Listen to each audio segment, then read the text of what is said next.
The unthinkable has happened, and military forces clash on land, in the air, and on the sea, and underneath it, in the most violent war to date. But what would actually happen after World War III? The probability of a third world war is negligible but not impossible. All three of these big military powers who have the capability to launch a global war all have too much to lose by doing so.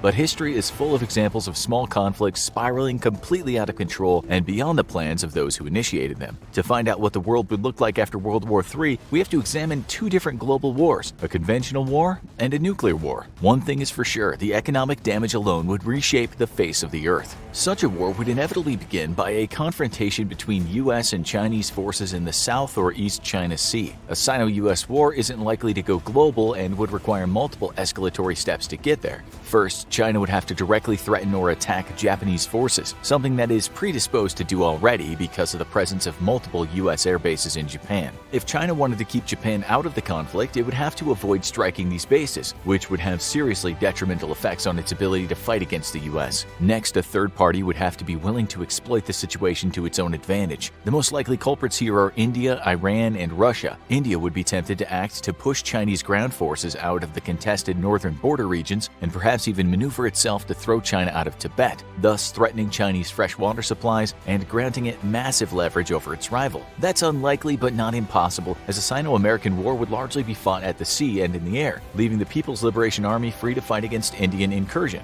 Iran, however, is likely to exploit the diversion of US forces from the region for its own gain. A war between the US and China would inevitably cause a drawdown of US peacekeeping forces in other regions of the world. Currently, 60% of US firepower is in the Pacific, but as losses rapidly mount, the US will need to pull reinforcements from its multiple other global commands. With American forces no longer acting as police against bad actors, Iran could use the opportunity to attack Saudi Arabia and other Gulf states with its superior military. This would hugely disrupt global oil trade and have devastating financial repercussions across the world. Russia might seek to exploit US preoccupation with China for its own gain in Europe. While Russia has no ambition to rule all of Europe, it could see a drawdown of US forces in Europe as the opportunity to take by force breakaway Soviet republics and even some of its NATO neighbors such as Lithuania, Latvia, and Estonia. In a worst-case scenario, all three flashpoints are ignited due to American preoccupation with China, leaving the world dramatically different after the war. Such a war is almost certain to end with a US victory over China, although an extremely costly and poorly defined victory. Immediately at war's end, the United States military would be severely depleted, going from the world's most powerful fighting force to a significantly weakened force that still has global reach, but will take a decade or more to restore itself to its former glory. American naval and air losses would be staggering, as with much of half of its air and naval fleets destroyed. Half of the U.S. aircraft carrier fleet would be sunk in a conflict with China, a loss of over $50 billion